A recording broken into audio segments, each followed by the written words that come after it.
Yes, good afternoon to all of you. Suraj Education Group welcomes you.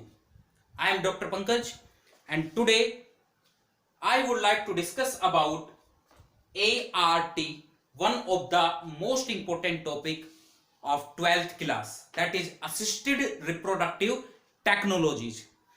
अगर हम बात करें रिप्रोडक्टिव हेल्थ की, रिप्रोडक्टिव हेल्थ में हम पढ़ें पूरा रिप्रोडक्शन के कंसेप्ट को और किस तरह से रिप्रोडक्टिव हेल्थ वर्क करती है, उसमें इनफर्टिलिटी के बारे में डील नहीं करें तो समझ लीजिएगा रिप्रोडक्टिव हेल्थ पढ़ने का हमें कोई भी बेनिफिट नहीं मिलने वाला। रिप्रोडक्टिव हेल्थ एआरटी टेक्नोलॉजी जो रिप्रोडक्टिव हेल्थ की सबसे इंपॉर्टेंट टेक्नोलॉजी है।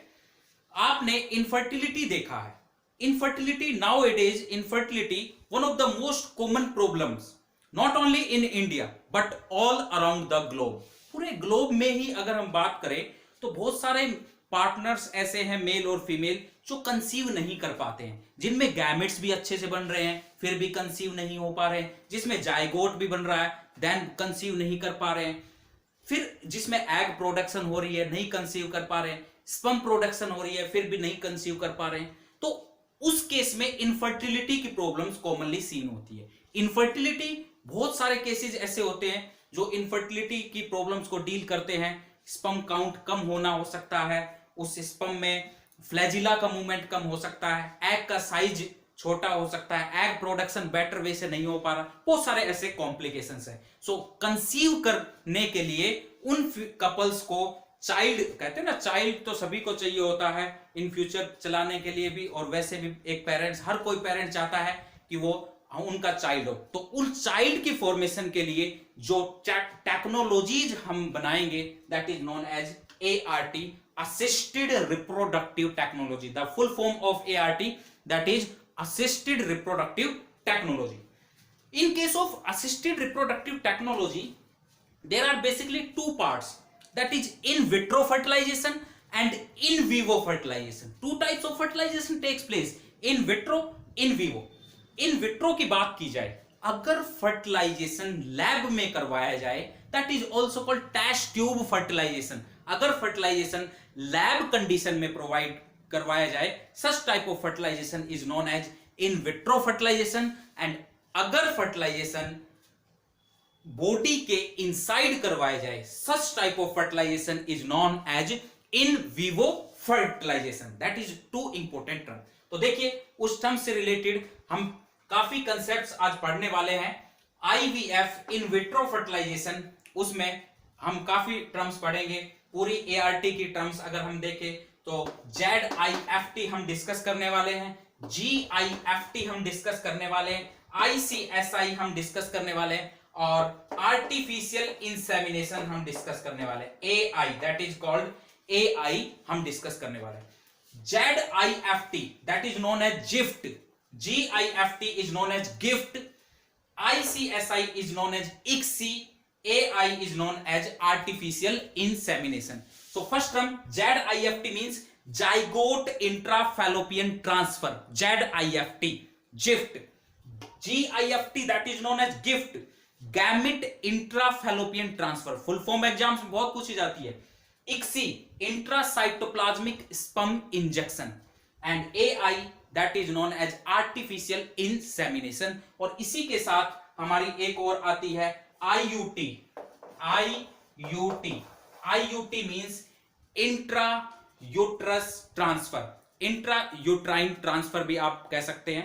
सो यूट्रस के अंदर ट्रांसफर करना, देखिएगा किस तरह से ये मेथड को अप्लाई होता है। सबसे पहले इन IVF in vitro fertilization that is ZIFT, ZIFT के अंदर क्या करेंगे, देखिए आपने फीमेल रिप्रोडक्टिव सिस्टम का डायग्राम पढ़ रखा है।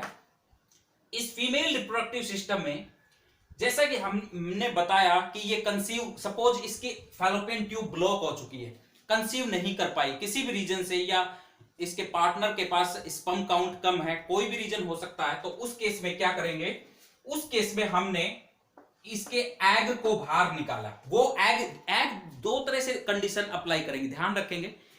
अगर इसके एग में कोई प्रॉब्लम नहीं है तो हम इनके एग को लेंगे और अगर मान लीजिए इनके एग में प्रॉब्लम आ रही है, एग नहीं बन पा रहा है, तो हम किसी डोनर फीमेल का एग यूज करेंगे। वो डोनर स्पर्म भी हो सकता है, वो डोनर फीमेल भी हो सकती है, दोनों अलग अलग भी हो सकते हैं, सेम भी हो सकते हैं, काफी मूवीज में भी आपने देखा हो। सो हमने क्या किया, हमने एग को बाहर निकाला और साथ साथ मेल के स्पर्म भी लिए। मैंने कहा ना, मेल पार्टनर का भी हो सकता है स्पर्म, और वो डोनर का भी हो सकता है, किसी विक्की डोनर भी आपने मूवी देखी होगी। सो देखिएगा, आपने क्या किया, मेल और फीमेल दोनों को आपने टेस्ट ट्यूब में आपने कलेक्शन किया स्पर्म, आपने कलेक्शन किया एग, और इनको आपने टेस्ट ट्यूब में या फिर आपने पेट्री डिश के अंदर वो सेम कंडीशन प्रोवाइड करवाई जो कंडीशन यहां प्रोवाइड हो रही है। इट मींस आपको इंक्यूबेशन करना है। आपने पेट्री डिश में इनको इकट्ठा किया, स्पर्म और ओवा को फ्यूजन करवाया, और फिर आपने इसको इंक्यूबेट किया। इंक्यूबेटर आप देखेंगे आने वाली जब आप हायर क्लासेस में जाएंगे तो इंक्यूबेटर से काफी एक्सपेरिमेंट्स भी आप करेंगे। सो आपने क्या किया, आपने इनको इंक्यूबेट करवाया। Incubation occurs for 37 degree Celsius और slightly higher than 37 degree Celsius, because 37 degree Celsius is basically refer to our body temperature for 48 hours. 48 hours के लिए आपने इंक्यूबेट करवाया। तो क्या देखने में मिला आपको, बहुत सारे क्या देखने को मिले, वो सिंगल भी यूज किया आपने, बहुत सारे करवाए हैं ना। सो आपको बहुत सारे फर्टिलाइज्ड एग्स देखने को मिले, फर्टिलाइज्ड एग्स देखने को मिले।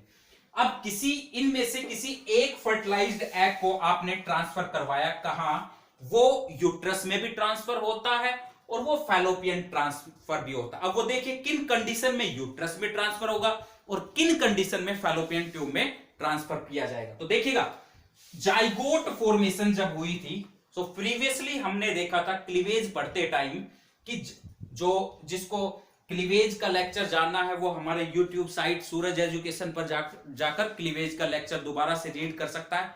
बहुत इंपॉर्टेंट लेक्चर, उसमें मेरा का आपको पूरे क्लीवेज की नॉलेज हो जाएगी। तो देखिए, जाइगोट है, जाइगोट से अब क्लीवेज हुआ। तो क्लीवेज में हमने पढ़ा था मोरुला, देन ब्लास्टोसिस्ट हमने टर्म का नाम दिया था, फिर गैस्ट्रुलेशन, ब्लास्टोसिस्ट के बाद इंप्लांटेशन हुआ, देन गैस्ट्रुलेशन की फॉर्मेशन हुई। सो देखिएगा जाइगोट का फेट किस तरह से होगा। अब अगर आपके पास लेबोरेटरी में अप टू 8 ब्लास्टोमियर या लेस देन 8 ब्लास्टोमियर बन रहा है, देन आपको एफटी के अंदर मींस फैलोपियन ट्यूब के अंदर ट्रांसफर करना होगा। फैलोपियन ट्यूब के अंदर ट्रांसफर करना होगा। Very very important point, up to 8 blastomere और less than 8 blastomere, up to 8 blastomere और less than 8 blastomere early embryo is basically transfer into fallopian tube. काफी एग्जाम्स में एक क्वेश्चन पूछा जाता है, early embryo in ZIFT, early embryo is basically transfer in case of fallopian tube. And अगर वो मोर than 8 cell से बन रहा है, मोर देन 8 से बन रहा है, then you can transfer into directly into uterus. अब ऐसा क्यों हुआ है कि लेट एम्ब्रियो को हमने यूट्रस में ट्रांसफर किया है और अर्ली एम्ब्रियो को हमने फैलोपियन ट्यूब में ट्रांसफर किया है? हमने पढ़ा था क्लीवेज पढ़ते टाइम कि प्रोसेस को कंप्लीट करने के लिए, मोरुला को फ्लोट होने के लिए, सेल्स को फ्लोट होने के लिए टाइम रिक्वायरमेंट चाहिए होता है। तो इस वजह से यहां तो आपका कंप्लीट हो चुका है वो प्रोसेस जो हमें यहां टाइम चाहिए होता है, यहां अभी टाइम कंप्लीट नहीं हुआ है। सो इस वजह से यहां जो लेस देन 8 ब्लास्टोमियर है या अप टू 8 ब्लास्टोमियर है, उसको हम फैलोपियन ट्यूब में ट्रांसफर करेंगे ताकि वो फ्लोट होता हुआ अपने टाइम रिक्वायरमेंट के अकॉर्डिंग इंप्लांट करे। और यहां हमारा प्रोसेस कंप्लीट हो चुका है, मोर देन 8 ब्लास्टोमियर, तो हम डायरेक्टली यूट्रस में ट्रांसफर करते हैं। क्लियर? फैलोपियन ट्यूब में कब ट्रांसफर करेंगे, यूट्रस में कब ट्रांसफर करेंगे? 8 ब्लास्टोमियर तक बन रहा है तो हम ट्रांसफर करेंगे कहां? ब्लास्टोमियर किसको बोला? 2 cell stage, 4 cell stage, 8 cell stage, 16 cell stage. 8 to 16 को तो मोरुलर नाम दिया था। Very very important question. So up to 8 blastomere transfer into fallopian tube and more than 8 blastomere transfer into uterus. Clear? Very very important question. यही होता है ZIFT, that is zygote intrafallopian transfer. Zygote को laboratory में बनाकर transfer करना। How it is different from IUT? Intra uterine transfer से difference कैसे है? बस वही डिफरेंस है कि अगर लेस देन 8 ब्लास्टोमियर बन रहा है तो आपने फैलोपियन ट्यूब में ट्रांसफर किया, that is known as ZIFT, zygote intra fallopian transfer. और अगर मोर देन 8 ब्लास्टोमियर बन रहा है देन आपने ट्रांसफर किया यूट्रस में डायरेक्टली आपने यूट्रस में ट्रांसफर किया, that is known as IUT, intra uterine transfer. Intra uterus के अंदर डायरेक्टली आपने ट्रांसफर किया है। Clear? This one is the difference between ZIFT and IUT।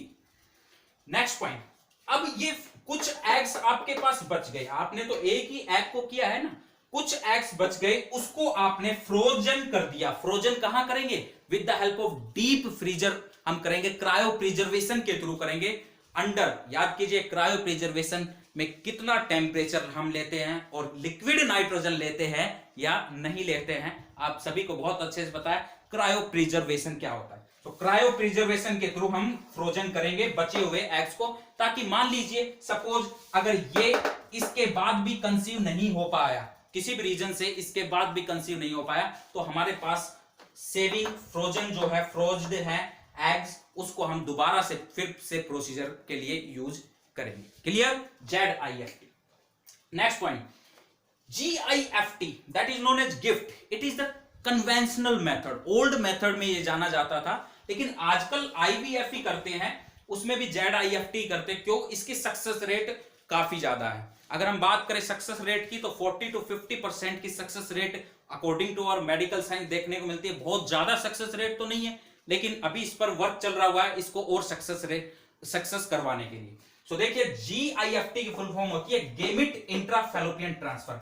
आपको गैमेट्स बाहर निकालने हैं, या तो इन्हीं के सेम मैंने बताया वो दो कंडीशन अप्लाई होगी, या तो हस्बैंड और वाइफ सेम हो सकते हैं या फिर वो डोनर भी हो सकते हैं। सो आपने क्या किया, GIFT के थ्रू गैमेट आपने बाहर निकाले, और गैमेट निकालने के बाद आपने उसको गैमेट्स को ट्रीट किया। किसी भी आपका मान लीजिए कोई स्पर्म में डिफेक्ट या एग में डिफेक्ट है तो आपने उसको ट्रीट किया, और देन आपने उसको ट्रांसफर किया फीमेल के रिप्रोडक्टिव ट्रैक्ट में, that is known as GIFT, gamete intra fallopian transfer. आपने उसको फैलोपियन ट्यूब में ट्रांसफर कर दिया, ताकि जो कुछ फीमेल्स चाहती है कि इन विट्रो फर्टिलाइजेशन नहीं हो, हमारे अंदर ही फर्टिलाइजेशन होना चाहिए, कोई कुछ फीमेल्स की जाइगोट बाहर नहीं, हम अंदर ही बनाएं, तो उस केस में GIFT को यूटिलाइज किया जाता है। वो डोनर से भी होता है। काफी फीमेल्स ऐसे होती है कि डोनर एग किसी और का एग लेकर और फिर भी कंसीव करवाया जा रहा है। आजकल बहुत सारे ऐसे कॉम्प्लिकेशन देखने को मिलते हैं। Next, ICSI is known as intracytoplasmic sperm injection. इसमें क्या करेंगे, हम स्पर्म लेंगे, हेल्दी स्पर्म, ट्रीटेड स्पर्म और मोटाइल स्पर्म, और उसको हम डायरेक्टली इंजेक्ट कर देंगे, that is known as intracytoplasmic sperm injection. और AI that is known as artificial insemination. किसी में स्पर्म मान लीजिए प्रीमेच्योर रिलीज हो रहा है, काफी ऐसे कॉम्प्लिकेशंस आते हैं, या स्पर्म हेल्दी नहीं है, या स्पर्म में मोटिलिटी नहीं है, या स्पर्म की टेल नहीं है, बहुत सारे ऐसे आपको बहुत अच्छे से पता है। उस केस में हम आर्टिफिशियली इंसेमिनेट करते हैं। सो मैक्सिमम एग्जाम्स में इन सभी की फुल फॉर्म पूछी जाती है, और काफी स्टूडेंट कंफ्यूज होते हैं इस ट्रांसफर में कि फैलोपियन ट्यूब में ट्रांसफर कब करेंगे और यूट्रस में ट्रांसफर कब करेंगे। सो फैलोपियन ट्यूब में ट्रांसफर करेंगे up to 8 blastomere, and more than 8 blastomere हम डायरेक्टली यूट्रस में ट्रांसफर करेंगे। आने वाले लेक्चर्स में हम IVF के बारे में और भी बहुत सारी अच्छी